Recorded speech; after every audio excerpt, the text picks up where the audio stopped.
اور اب سنتے ہیں نقشب مسعود کا افسانچہ. وہ ایک اچھے افسانچہ نگار ہیں. آپ کے متعدد افسانے اور افسانچوں کے مجموعے آ چکے ہیں. نئے افسانچہ نگاروں کو سامنے لانے میں ہمیشہ کوشاں رہے ہیں. افسانچوں کے فروغ میں بھی اہم کردار ادا کرتے ہیں. تو آئیے سنتے ہیں نقشب مسعود کا افسانچہ برا خیال. ایک کتے کے پلے نے اپنی ماں سے پوچھا، مما کیا ہم کبھی انسان تھے؟ ماں نے بیٹے سے کہا، کیوں بیٹا، ایسا برا خیال تجھے کیوں آیا؟ پلے نے جواب میں ماں کو بتایا، آج سڑک پر 2 آدمیوں کو ہماری طرح لڑائی جھگڑا کرتے دیکھ رہا تھا. مجھے ایسا لگا کہ شاید ہم بھی کبھی انسان تھے.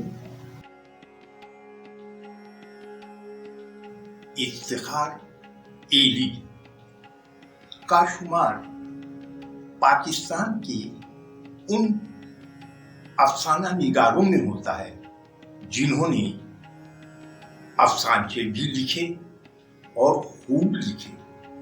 ان کا ایک مقبول افسانچہ سناتا ہوں. عنوان ہے خیر خواہ. اس کی ماں بیمار تھی مگر وہ بے روزگار تھا اور صبح سے بھوکا بھی. آج بھی اس نے داتا دربار کے لنگر سے کھانا کھایا اور پھر مزار پر حاضری دی. ابھی وہ اپنے روزگار اور ماں کی صحت کے لیے دعائیں مانگ ہی رہا تھا کہ زبردست دھماکہ ہوا. وہ باہر نکلا. لوگ یہ کہتے ہوئے دوڑ رہے تھے کہ بھائی کہیں بم پھٹا ہے. وہ بھی ساتھ ہو لیا. قیامت کا منظر تھا. لاشوں اور زخمیوں کی حالت دیکھ کر اس کی آنکھیں بھیگ گئی. لاشیں اٹھاتے اور زخمیوں کو ایمبولینس میں پہنچاتے ہوئے اس نے ایک لاش کی جیب سے بٹوا نکال کر اپنی جیب میں ڈال دیا. واپسی پر اس نے اپنی ماں کے لیے 1 ہفتے کی دوائیں اور کھانے کا ڈھیروں سامان خرید لیا اور ماں کی اجازت سے زخمیوں کے لیے خون کا عطیہ دینے اسپتال چلا گیا. اگلا افسانچہ سننا نہ بھولیں. عباس ثاقب کا نام افسانچوں کی دنیا میں ایک جانا پہچانا نام ہے. خوب لکھ رہے ہیں، تواتر سے لکھ رہے ہیں. ان کے بہت سارے افسانچے دنیائے افسانچہ پر پیش کیا جا چکا ہے. ان کا یہ افسانچہ مجھے خود بھی بہت پسند ہے. تو آئیے سنتے ہیں عباس ثاقب کا افسانچہ اتفاق. یار اس گنجان آباد پوش علاقے میں اتنا قیمتی پلاٹ اب تک خالی کیوں ہے؟ کچرے کا ڈھیر جمع ہو رہا ہے، کتے لوٹ رہے ہیں. مسجد کے لیے مختص ہے بھائی. اچھا، اتنی بڑی پلاٹ پر تعمیر کے لیے رقم بھی تو بڑی چاہیے. نہیں، سیٹ جمال نے 20 کروڑ روپے چھوڑ رکھے ہیں.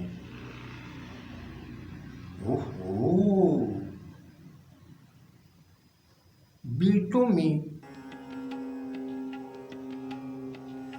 سیٹ جمال نے مسجد کی تعمیر کے لیے 20 کروڑ روپے چھوڑ دیے تھے. اسے آخری وقت میں آخرت کی فکر ہو گئی تھی. پھر تعمیر کیوں نہیں ہو رہی مسجد؟ بیٹوں میں جھگڑا ہو گیا ہے. ایک دیوبندی ہے